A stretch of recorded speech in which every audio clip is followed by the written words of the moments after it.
Hello, it's Dr. Esther Bear. Every week I do this class, this live stream meditation class, introducing you to the practice of heart rhythm meditation. This is a practice that comes out of Sufism of Hazrat Inayat Khan, who was an Indian mystic and philosopher and musician who uh, grew up in India but traveled in and taught in the West, in Europe, and the United States. Um, there's lots of different kinds of meditation, of course, and lots of kinds of meditation, even just within Sufism. But that's a little bit about the roots of this particular method, one that I've studied and practiced and taught myself for many years. I might have to do a short class tonight. I just returned to a couple of weeks ago. I returned after getting the vaccine or whatever to my practice of Brazilian Jiu-Jitsu, and I got caught in a choke this morning, and so my throat is a little bit messed up. That doesn't always happen, you know. Um, Jiu-Jitsu is, choking around with your friends.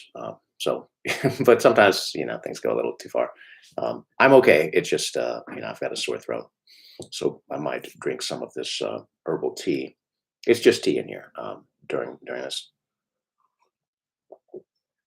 All right, so um, let's start off with a meditation. We'll try out this method, and you can get a sense of what it is. So the first step is to get your posture right. Okay, um, you're you want to be upright yet relaxed. Okay, and what's characteristic about this method is we're going to put a lot of energy and a lot of focus into our breath and to changing the pattern, changing the quality of our breath. And this is difficult, right? I mean, I can say it, I can give you the steps, but the reality is, like anything, it takes practice, and you might not be able to do each step, um, or you might feel like you're struggling. Um, that's okay, right? That's learning anything new. In martial arts, they say it's good to have a white belt mentality, right? That's the belt that you start with, right? That's you come in knowing nothing, and then you learn a lot as a result, right? Because you don't think you know, right? I mean, thinking you know is a lot of times the barrier to learn new things. Okay, so if you do want a more comprehensive step by step course in meditation, I do offer that for all my patrons. So you can check out my Patreon page that's linked in the description if you're interested in learning more there.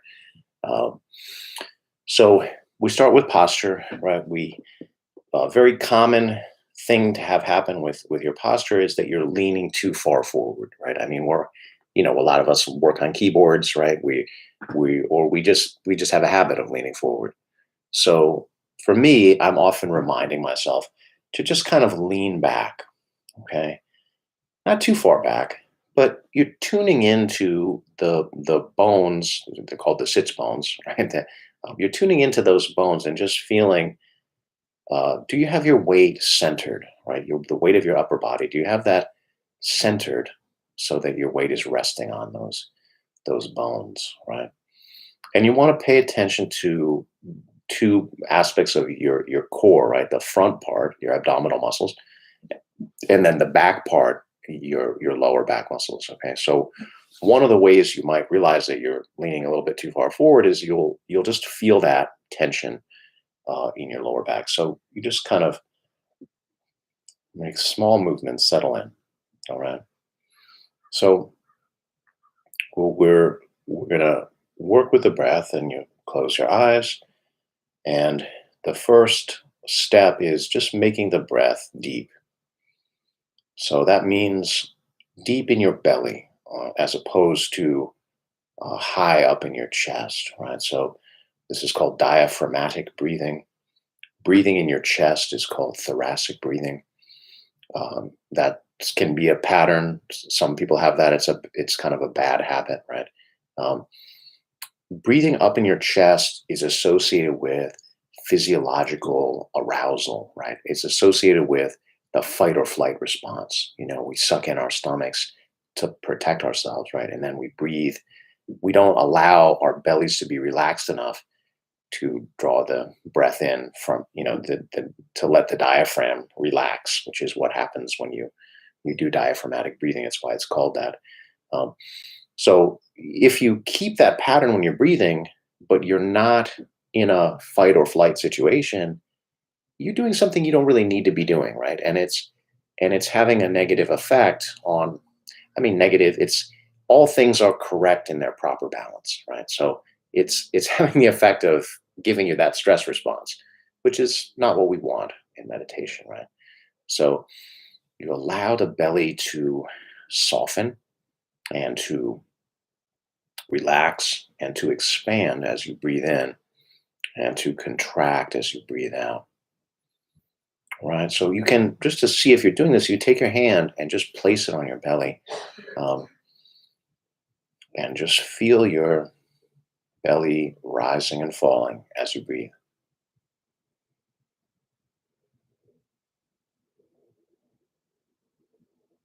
You might notice that there's something soothing about it. Anytime that we place our hand or both hands on our chest, right? We're like kind of semi giving ourselves a hug, right? It's a soothing mechanism, self-soothing kind of mechanism or gesture, right? So the next step is to make the breath slow. Uh, Normally, the breath rate, when our breath is not conscious, when we're, at rest, right? We're just sitting there, let's say, right? We normally breathe about 20 breaths a minute. If we're exerting ourselves, might be more like 40 or 50. So that's a pretty rapid breath rate, right? Um, it is possible, of course, to breathe much more slowly than that, right? And we want to do that because slowing down the breath slows down one of your major internal clocks. And, your body, your mind, your emotions all react to that. You react to it by relaxing, slowing down, becoming contemplative, all of the things that you want out of meditation, right? So one of the things that's difficult about meditation perhaps is it's so different than what we normally do, right? When normally our attention is focused outward, we are we're in motion, or we're doing something, we're taking in information, we're speaking, we're writing, we're interacting with others, we're moving through the world, right? So if we meditate, right, we want to do something different, and we want to um, send a signal to ourselves, right? This is something different. This is a time for to take that energy and turn it within, right? To take our attention and turn it within, so that we develop self-knowledge, so that we open ourselves to the different layers of our being that we don't normally experience, that we're not even aware of consciously. But it's important, right? Because if we never experience the parts of ourselves, um, the more subtle parts, then we're missing out on something important, right? We're missing this inner journey. Okay, so working on making the breath deep and making the breath slow.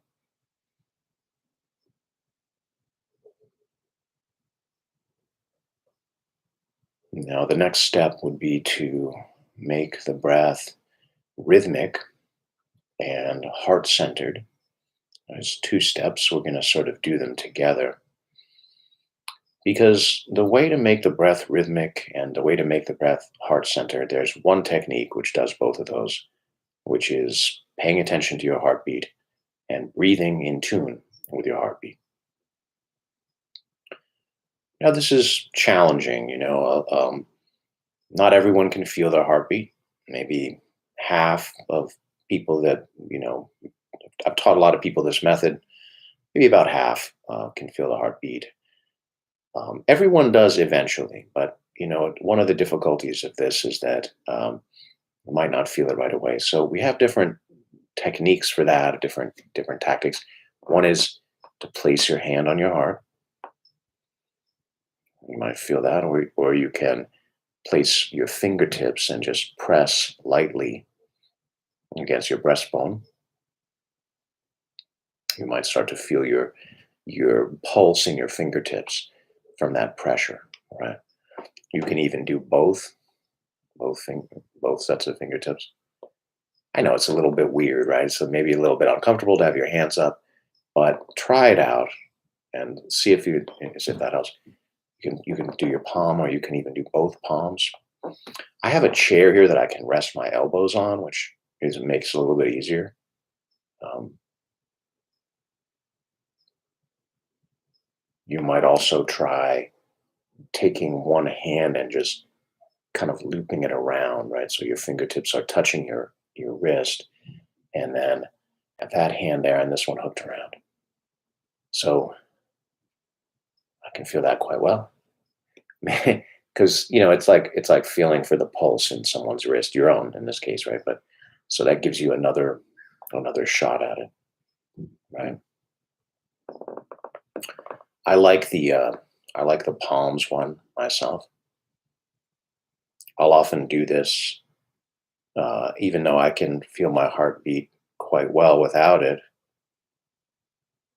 There's something very soothing about putting both hands on your heart, right? It's a gesture, it's a body position which tunes us in to the inner world, to what is most sacred to us.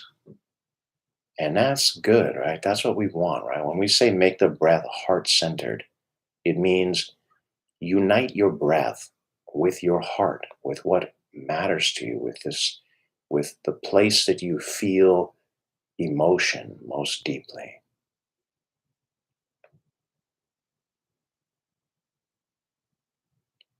And once you're feeling your heartbeat, once you're tuning into your heartbeat, then you place it in rhythm with your breath so that you have the same number of beats on the inhalation as you do on the exhalation.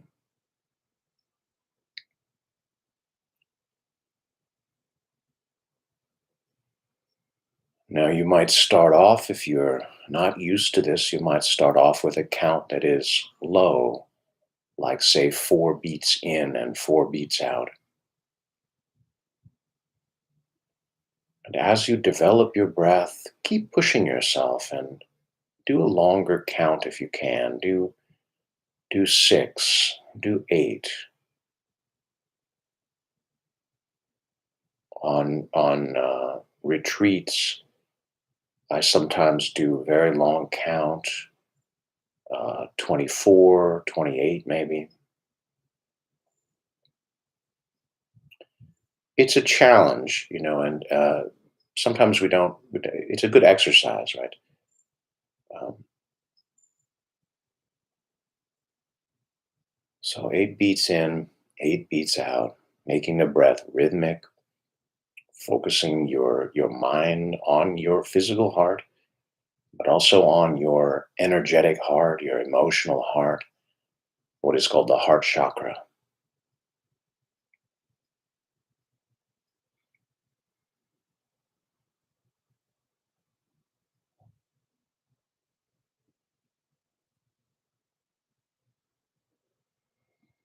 If you'd like to add something to this, then you think of a word which represents to you your highest ideal, which represents to you your sense of the sacred, of the divine.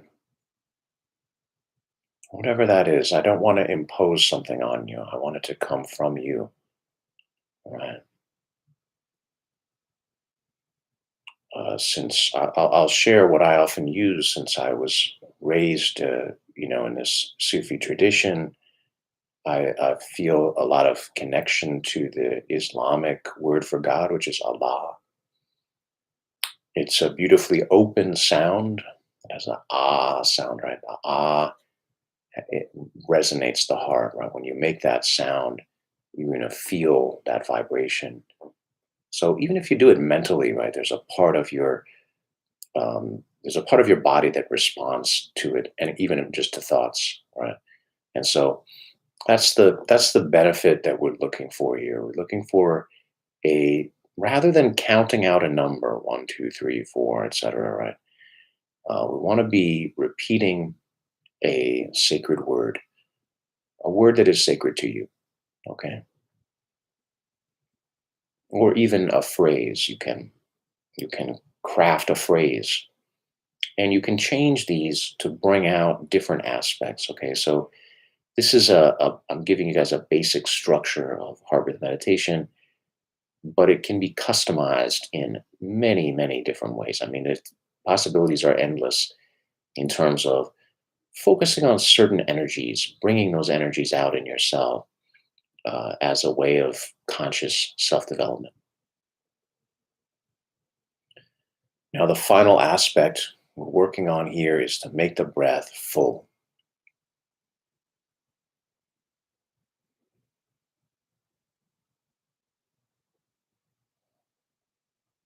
You can do that by squeezing the breath all the way out, by engaging your abdominal muscles as you exhale, and then controlling that inhalation, not allowing it to rush in too quickly, drawing it out because remember, we want to keep that rhythm going.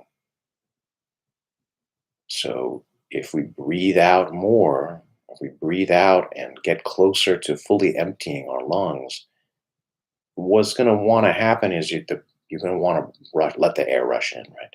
So you don't do that. You control it as you exhale, and then you control it at the beginning of the inhale too. So it's a lot of control. It takes a lot of focus, and you might be thinking, "Oh my God, I've never put this much work into breathing before." Right? That's good. That means you're that means you're progressing.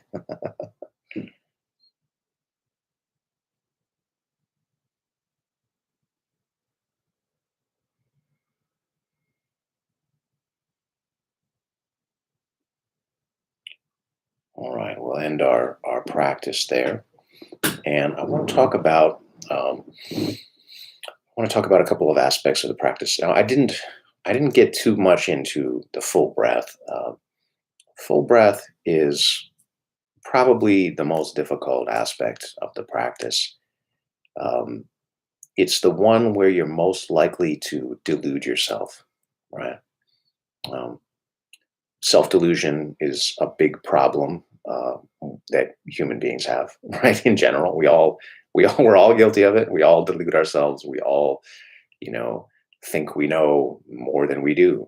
We think we're better looking, stronger, luckier. I don't know. I mean, we tend to think we tend to think the best of ourselves. um, Sometimes we think the worst of ourselves too, but even that is a kind of self-focused thing, right? So um, with the full breath, why is it so likely that you delude yourself? Because we're used to, like, if this is our lung capacity, if this is our vital capacity, we're used to breathing only in this little tiny middle range, right? We never really breathe all the way out, and then we never breathe all the way in, right? There's a portion which is just kind of held in reserve, right? Um, in fact, it's called residual volume, right? It means we just never breathe that air out. We like to be just kind of small in the middle, right?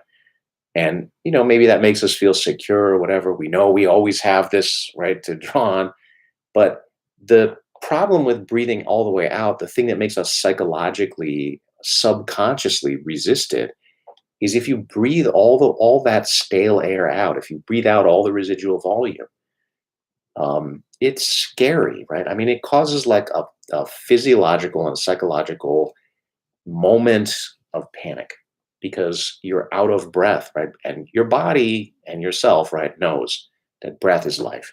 Um, and so you're like, why? I don't want to go to zero. I don't go to zero. That's like getting close to death, as close perhaps as we can for an instant, right? While we're alive.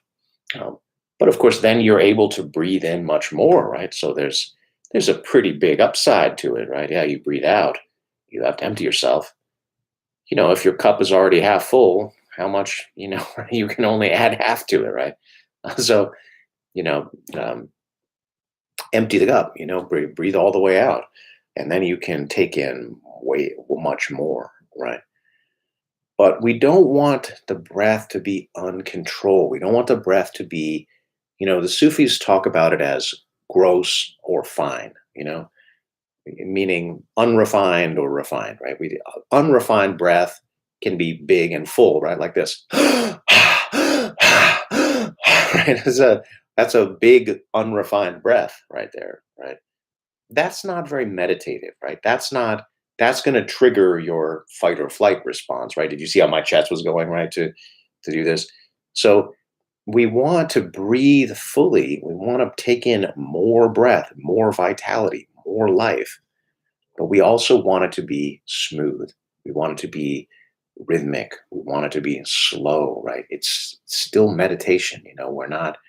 We're not like in a breathing competition or something like that, right? We're trying to, we're trying to balance a lot of factors here when it comes to optimizing the breathing. And I know it's difficult to learn. I had to learn it myself, right? It's difficult, um, but it has a lot of benefit, right? Because if you can, if you learn this, right, and you can start your breathing, you'll notice that you could do 10 minutes of meditation and have like the benefit of an hour, let's say, right? I mean, it's that powerful. So I mean, I'm not going to guarantee that your mind is going to absolutely be blown every time that you do it. That's not what life is, right? Um, we couldn't handle that anyway, right? um, but I've practiced myself. I've tried a lot of different kinds of meditation during my life. I mean, like I said, I grew up with this stuff, so I was exposed to many different kinds of meditative practice, and I studied many different things. Um, Tried many different things, and you know I'm sharing with you guys the best thing that I've found. So well, for me at least, right? I mean, I don't want to go outside my own experience. Okay, so the full breath is challenging. It's a challenging thing to learn. I focus a lot on this on the course.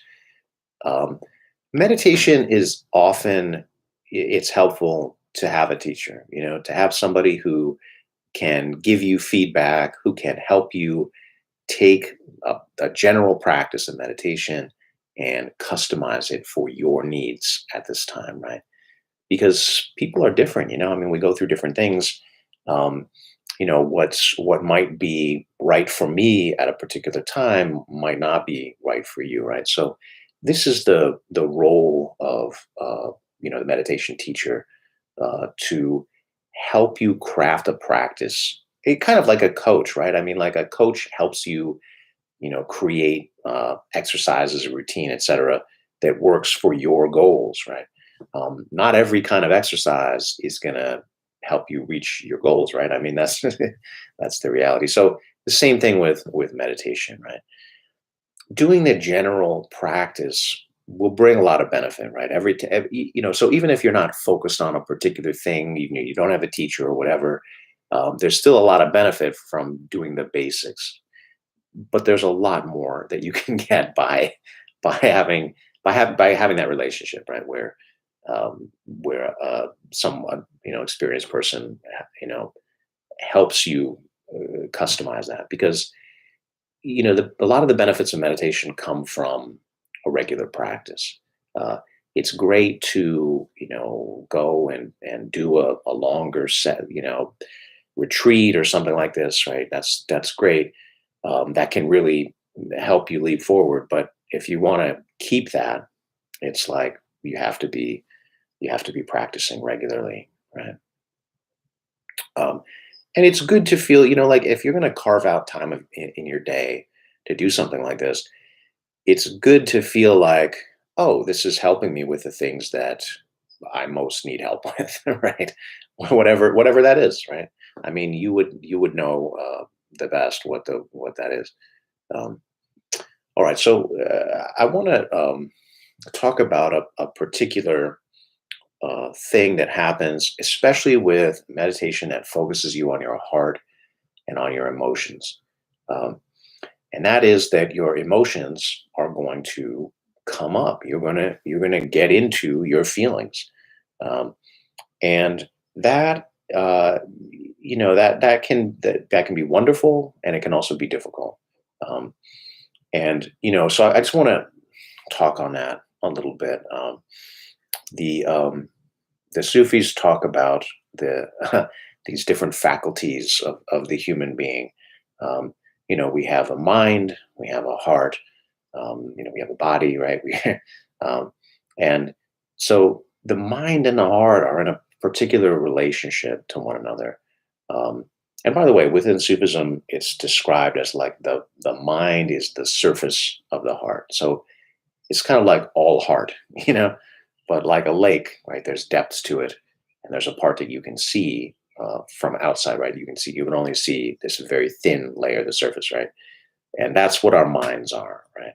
Um, Now, our minds have depth as well, right? Because the conscious mind that's the thinnest slice, right? Like, what are you conscious of at any given moment? I mean, that changes quite a bit, right? Because our minds, we take in stimulus from outside, from our senses, but also we have internal stuff going on, right? We remember things, right? I mean, our minds are always making connections. That's what they do, right? Our minds are incredible at connecting one thing to another thing, and the connections are often unique and organic to us, right? We see something, it reminds us of something else. It might not remind another person of that same thing, right? Or maybe it does, but our minds are unique is the point, right? Good at recognizing patterns, good at making connections, um, good at strategizing, right? This is my goal. Mind, help me, take me there, right? I want to get to that mountaintop. Help me figure out what's the best way to get there, right? What your mind is not good at is knowing what's really important, you know? Like your mind is like, oh, you want to get to that mountaintop? Yeah, I can calculate that. I can give you this. You want to win this conflict? I, I got you. I got your strategies. I got your tactics, right? Um, your mind is not good at knowing, is this the battle that needs to be fought right now? Is that the mountaintop that I need to be at, right?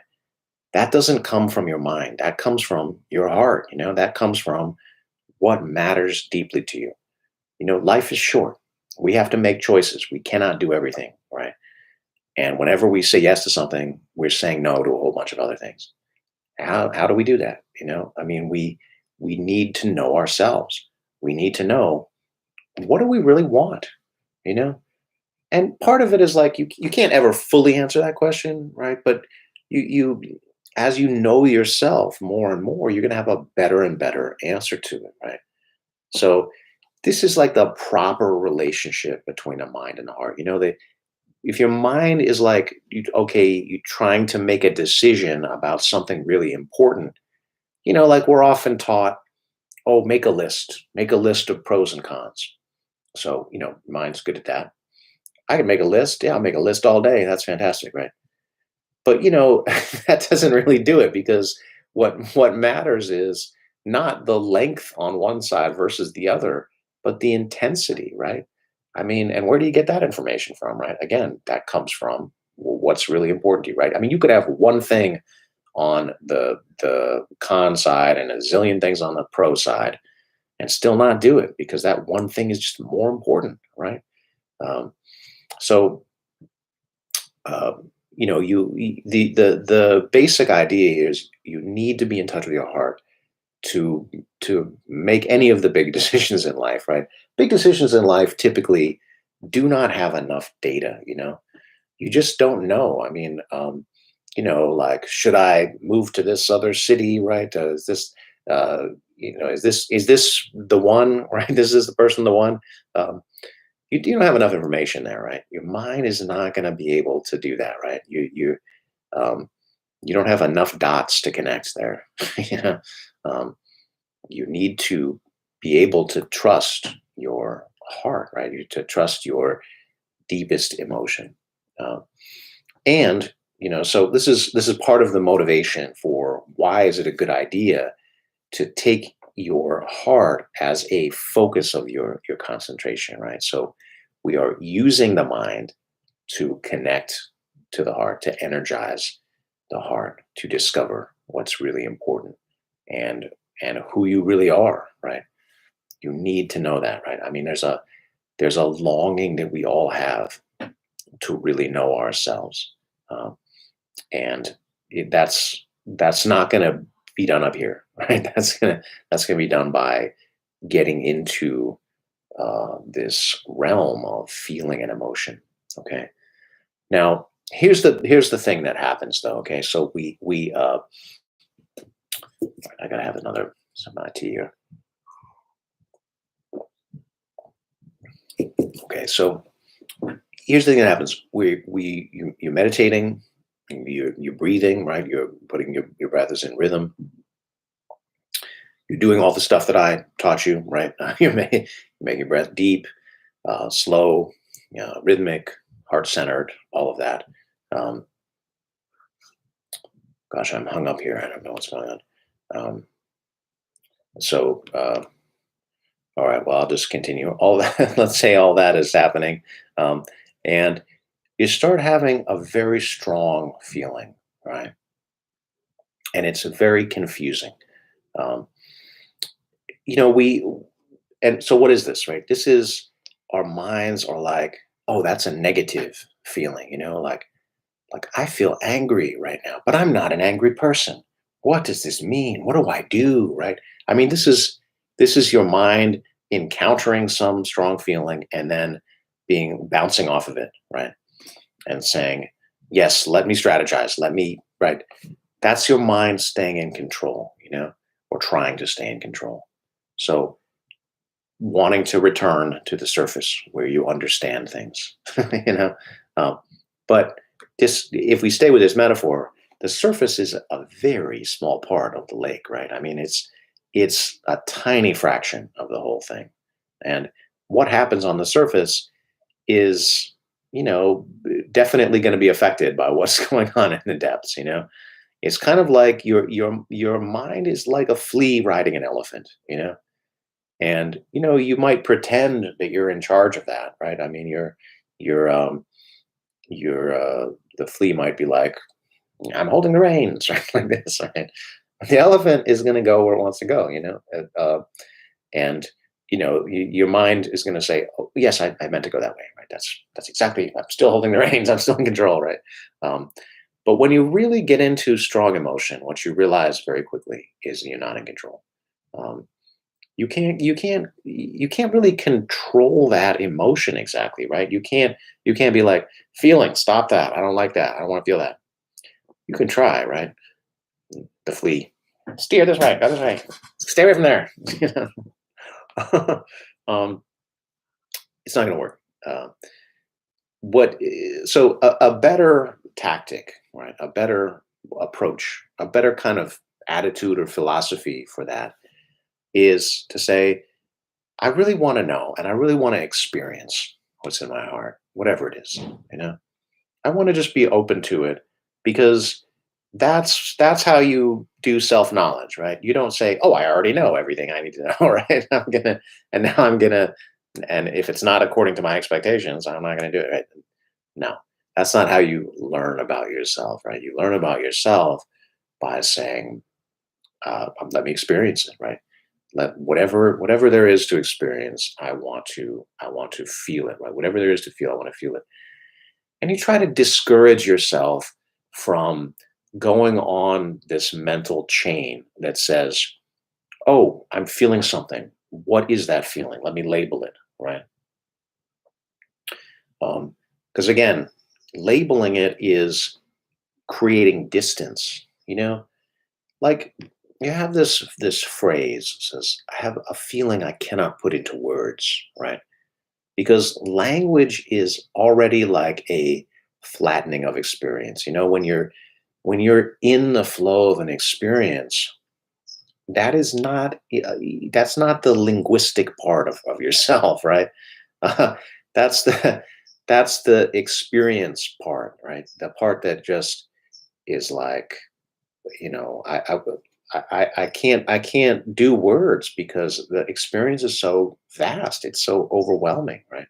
Um, so you want to try to adopt that attitude with your feelings. Okay, so it takes courage. I mean, it takes tremendous courage because the world of the heart is. I mean, it takes as much courage as swimming down to the bottom of a very dark lake, right? You don't. It is an environment you're not familiar with, right? Um, and there's so much depth there, right? It's and the rules are different there uh, than what your mind is familiar with. Okay, so that's an important thing to keep in mind because so many people, start meditating, something difficult happens, something overwhelming feeling or difficult feeling comes up, and then it derails you. You stop doing it, right? Now, it's hard to keep up any kind of practice of anything on a daily basis. So, it's um, that's you cut yourself some slack sometimes, right?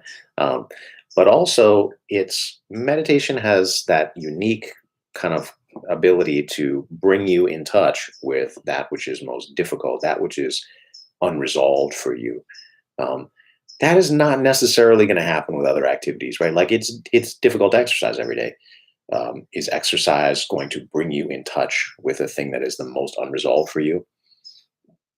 I don't know, maybe, right? But in my experience, meditation does it very reliably. It does it very effectively. It takes you right to uh, those unresolved issues. So, um, I mean, anything can do it, right? Because those issues are always present in you. Um, I'm a big fan of exercise. I'm not putting that down. I'm just saying, it's a different paths to self development or different activities. Right. So we want to first of all have the attitude of being open to this, right? Whatever the feeling is, not resisting it, embracing it, not putting it in a box, not categorizing it, just feeling it. Okay.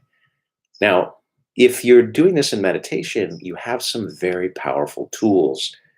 If you're practicing this method, your breath, you take your breath and you visualize your breath going down deep into your heart, right? As if the surface of the lake is like right here, right? And you're like, I don't want to stay on the surface. I want to go down deeper, right? So as you breathe, you visualize the breath taking you down into the depths of your heart, right? And giving you the strength, giving you the energy, giving you the courage that you need to confront whatever it is. Okay. It can be tricky because you might not realize that you're resisting it, right? Perhaps once you realize it, then you're like, oh, okay, I realize that. Let me stop doing that. Yeah. A lot of times you don't realize it because what are you doing, right? You're doing what your mind is familiar with. You're like, oh, okay, I'm thinking of this, and then let me problem solve it. Let me figure it out. Right? I mean, I guess I should speak for myself. My mind is very familiar with that way of being, right? Of yes, let me get the answer. Let me figure this out. Um, but that's not feeling, right? That's going back up to the surface and saying, oh, I've gotten new information. How do I categorize that? What do I do with it? How does it fit with my self-image? Um, it's too limiting. That's the problem, right? Your self-image is way too limited. From the perspective of your mind. Okay. Oh, I'm a good person, and good people don't get angry, or good people are not still hung up on this thing that happened, or right? That it's clashing with your view of yourself. Um, but your view of yourself is, fake, right? I mean, let's be honest, it's fake. Um, Mine is, you know, it's a construct. It's a thing I created, and it's like just another name that we put on something, right? Or that I'm putting on myself in this case, right? It does not reflect the totality of who I am, right? Who you are. Your self-image needs to change. I mean, I'll go so far as to say your self-image needs to be shattered and reforged, right? You cannot really understand yourself without being deeply aware of and deeply experiencing your emotions, right? Because again, that's how you know what really matters to you, right? We have a lot of constructs from society telling us what should matter, and a lot of this comes from capitalism, right? So, oh, you should try and be rich. You should always be hustling. You should always be productive. Any moment of rest means you're not taking advantage of the opportunity. Blah blah blah. Right? Um, we have all kinds of socialized ideas about how we're supposed to be, or how we're supposed to behave, or what we're supposed to want. It's all bullshit. You can't let society tell you what you're supposed to want. I mean, that that's really staying on the surface, right? You know, uh, because society has an interest in just maintaining a certain status quo, right? Um, and that the individual is like a kind of cog in the machine. That is the opposite of self-development, right? Um, to discover yourself means, well, you might change and you might not be the same cog as you were before, right? Hopefully, right? Hopefully that's and that doesn't necessarily mean that everything changes outwardly. Maybe it does, maybe not. Um, I'm not saying like the hippies did from the 1960s, said like you know tune in and drop out. Right? That was the motto from the 60s, right? Meaning if you get in touch with yourself, you might not want to be, part of this like society in the way that society says. But I don't know, right? I mean, that's for you to figure out. That's for you to discover. I'm not going to tell you where the inner journey is going to take you. I don't know, right? I'm one only knows that for oneself, right? And even that is hard enough to get right. Um, so, I mean, if somebody wanted my opinion, right? I mean, if one of my students wanted to ask me, right? Okay, I'll give my opinion, but it's basically not my place to say, right? Unless somebody wants to know or something. Um, Ask me my opinion, see if I'll give it, right? Don't we all love being asked for our opinion on something, right? We're so eager to give it, even if it's not asked for, right? Um, okay, so um, I want to cultivate this attitude of openness, of just pure feeling. Okay.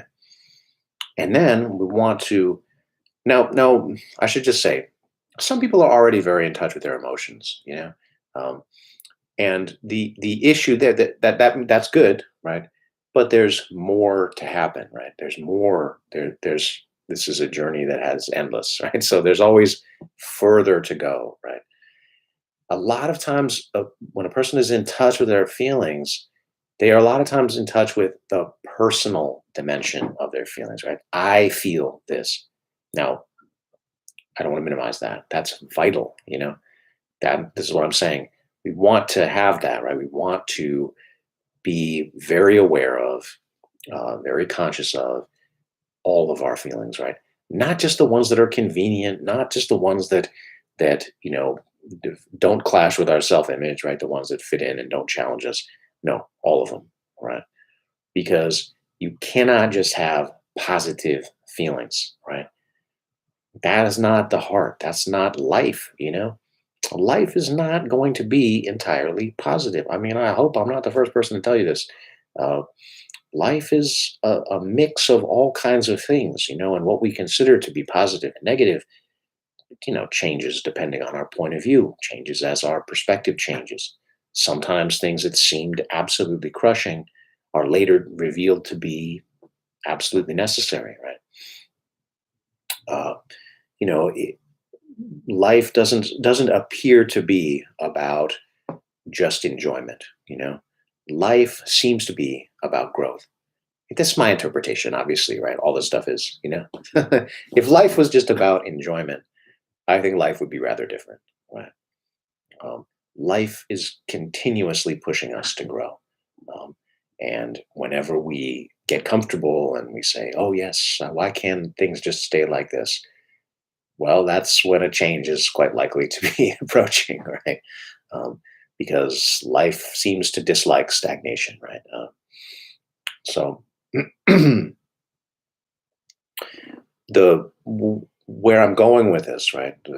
Being in touch with personal emotion is one aspect of this, but deeper beneath your personal emotion is an infinite, unlimited, impersonal emotion, right? By going deeply into your personal emotion, you can discover that, right? And this is a very powerful way to do what meditation really is geared towards, right? Which is to experience the unlimited, to experience the infinite. What better way to do that than with something that's already super compelling for you, right? Which is your feelings. I mean, you can try to keep them at bay. No, no feelings. No, I don't want to feel you. You can try. Um, Maybe we've all done that. You can waste time that way. Um, Whatever I did just messed up my lighting. Okay, that's better. uh, you can try that, but you're fighting yourself then, right? Um, and okay, sometimes we fight ourselves. Sometimes we're in our own way. That's life. That's being human. But we are longing for an experience that is greater than ourselves, right? That expands ourselves because we know on some level there's a lot more to ourselves than that narrow self-image, than that, here's how we fit in with society and here's how we're supposed to act and all this stuff, right? That's a tiny portion of us. Okay. It's real, right? It's part of us, but it's not all of it, right?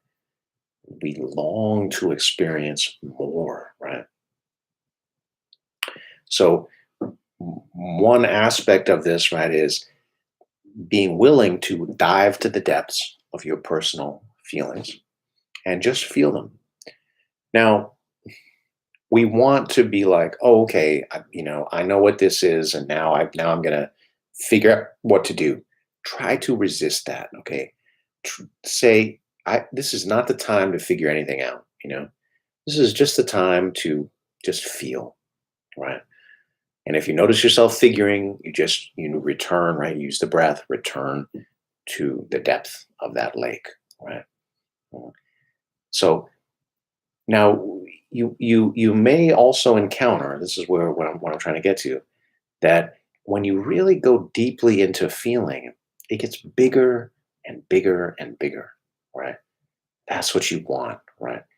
You want to, I mean, let's say you're angry at somebody and you're like, that son of a bitch, right? Like that, I'm so angry. This happened, and why is that person always after me? Whatever it is, right? But then when you go into it, right, and you just say, let me just experience that. Let me just experience anger, or I feel hurt. I feel betrayed.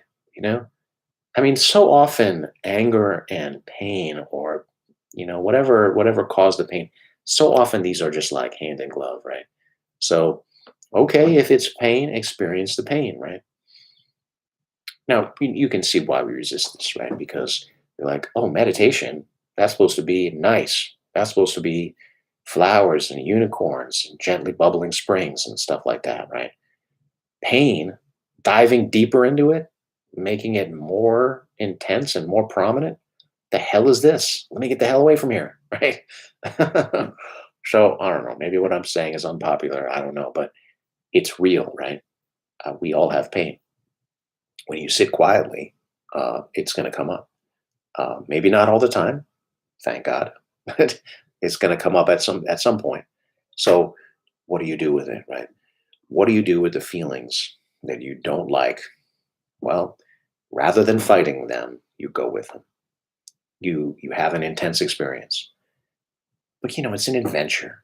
Uh, and I can tell you from my own experience, a lot of the most powerful experiences that I've ever had in meditation have come out of an initial frame that felt very limited, very painful, where I was struggling internally with some very difficult stuff. Um, we all have that, right? We all have wounds in our heart, right? Energetic. I'm not talking about physical wounds. Hopefully, you don't have one of those. If you do, go to the hospital. You got a you got a gunshot wound in your heart. Go to the hospital. Um, I'm talking about the energetic, emotional, right? The effects of past trauma, of past disappointment, of failure, of betrayal, of right, all these the things that happen in life that the wounds that we carry. So when you get quiet and when you unite your breath with the rhythm of your heart, that is inevitably going to come up, right? And you say, yes, let me heal this. That's the point of developing your breath. Your breath gives you the power, it gives you the courage to say, I can confront this. I can confront anything. There is nothing within me that is more powerful than my heart, right? There's nothing within me that I fear. That's an amazing place to get to, you know? Um, I don't want you to say that too blithely, you know?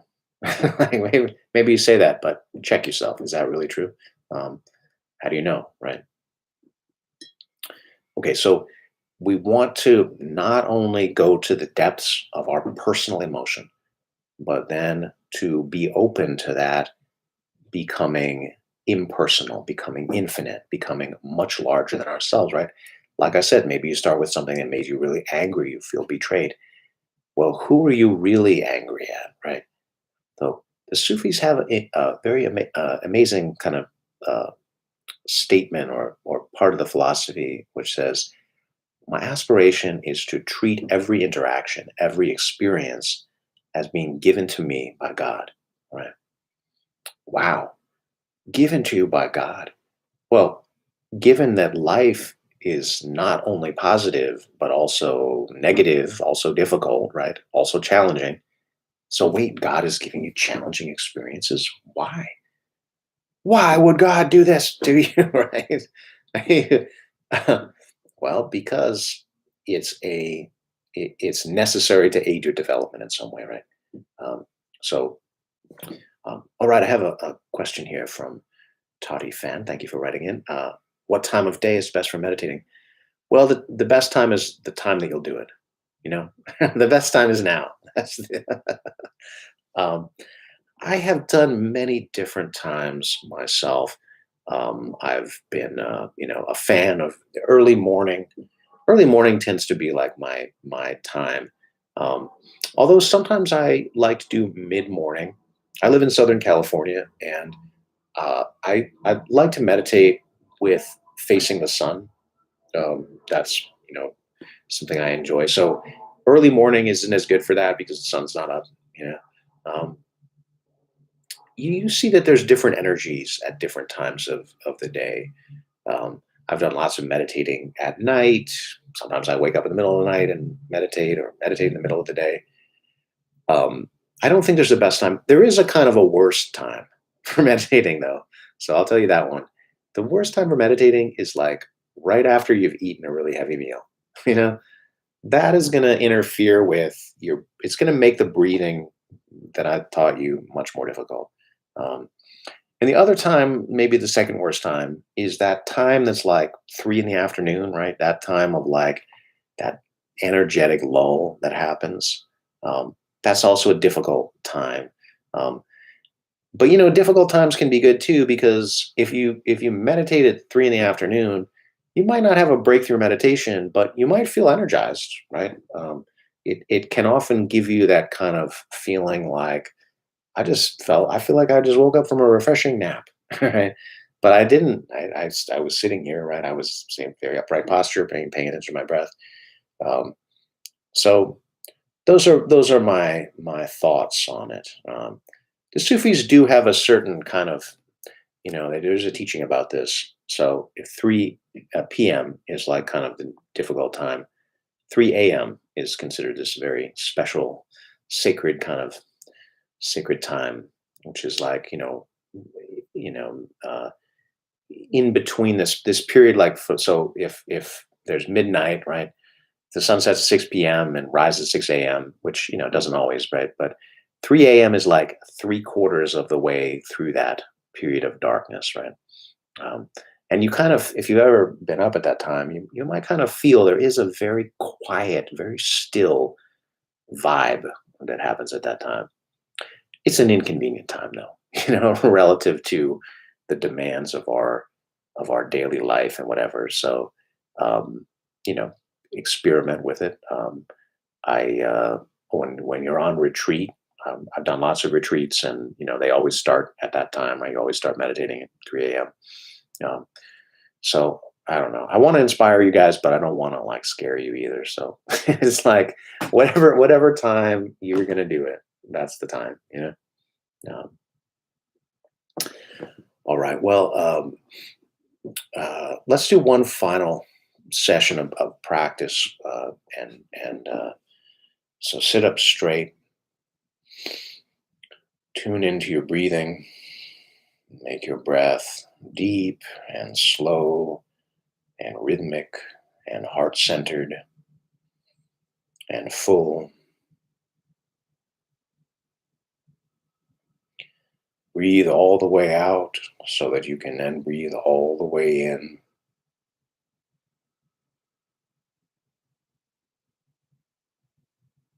Controlling the breath develops self control at a fundamental level.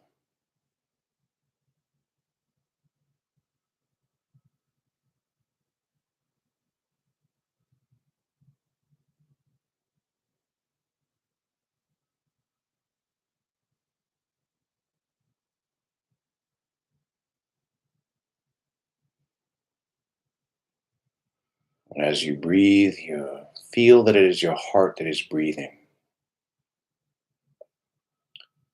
The air part of the breath, of course, is going to go in through your nostrils and out through your nostrils, but the energy part goes into your heart center as you breathe in and then radiates out from your heart center as you breathe out, connecting you to all of life.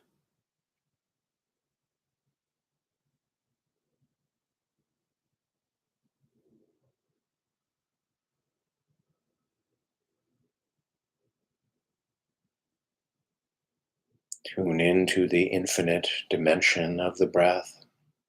Making your breath slower gives you a chance to really experience and really contemplate the breath.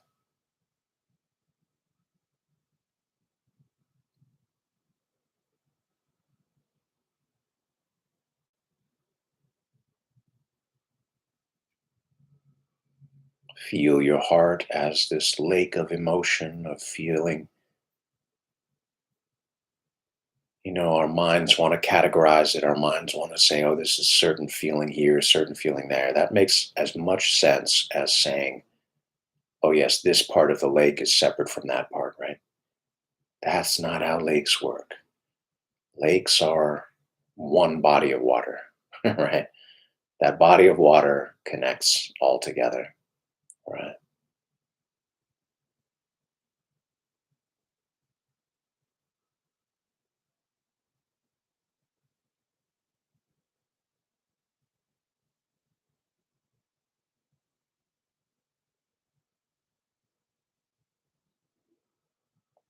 And just take the attitude, I want to experience all that is in my heart.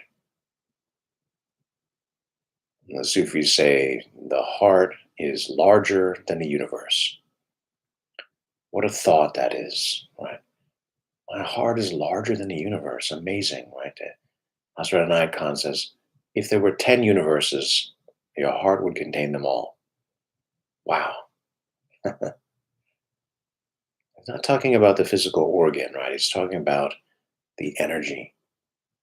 Your heart is this container of emotion, and emotion is spirit.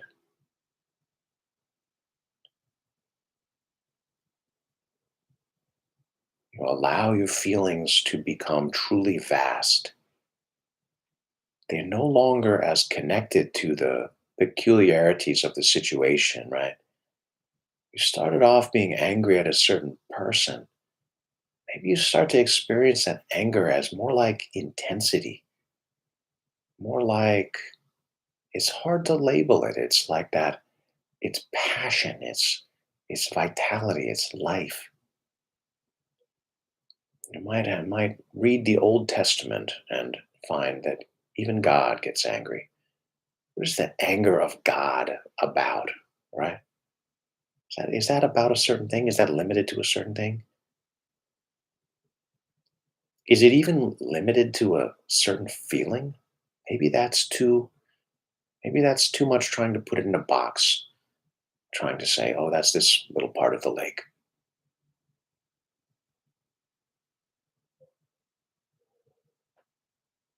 It's all connected, it's all one.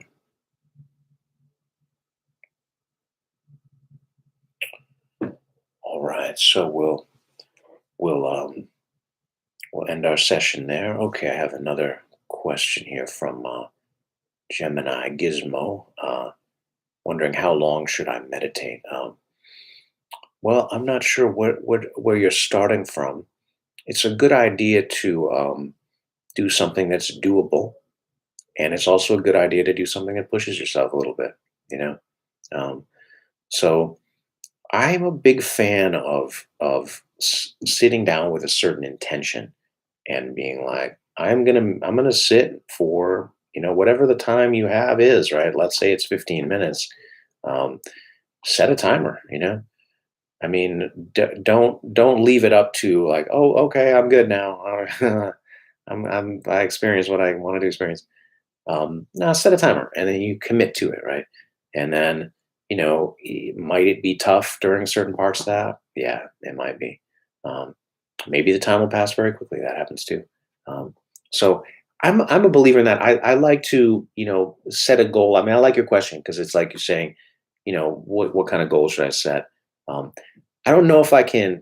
Not knowing you well enough, right? I don't know if I can tell you what to do. But I'll just say in general, I use a timer, pick a time, that you're going to sit. It's even better if you say, I'm going to do it at the same time every day. You know, that's also a self discipline thing, and I like that you're saying we do it for a week, right? Gives yourself good boundaries to challenge yourself. All right, I got another question from Star Ciortino. Where did you learn everything you know about meditation? Um, well, like I said, I grew up with it. I grew up in a Sufi community, um, and I studied meditation quite intensively from a young age. Um, and then I made it my life's work for a period of time. I had been a professor for years, and then I left being a professor, and I became the executive director of an organization founded by my father and stepmother. It's called the Institute for Applied Meditation on the Heart. Um, so, I did that for 5 years, and then I returned to teaching again. Um, so that's where I learned. So, I have many of my parents were students of Sufism. I come from a complicated family, right? So my father, my mother, two of my stepmothers, students of Sufism. So it's very much in my complicated family. Um, my parents had the same Sufi teacher whose name was Pir Vilayat Inayat Khan, someone that I studied with as well as a young person. Um, so that's a little bit about my background.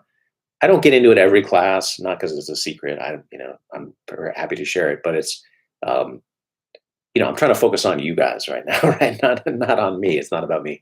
Um, Oh, I have another question here from I'm a savage bro. uh, should meditation be a daily practice or done periodically to treat sporadic rises in overthinking and anxiety? Um, well, when you're having a moment of real difficulty, then yeah, that's a good time to kind of redouble your efforts. Um, but you're going to get the most from it if it's part of your life on a daily basis. Yes, just like exercise. Um, if you go out and run 10 miles once a week, um, that's going to benefit you. But if you run every day, it's going to benefit you more. Um, so it's sort of the same thing.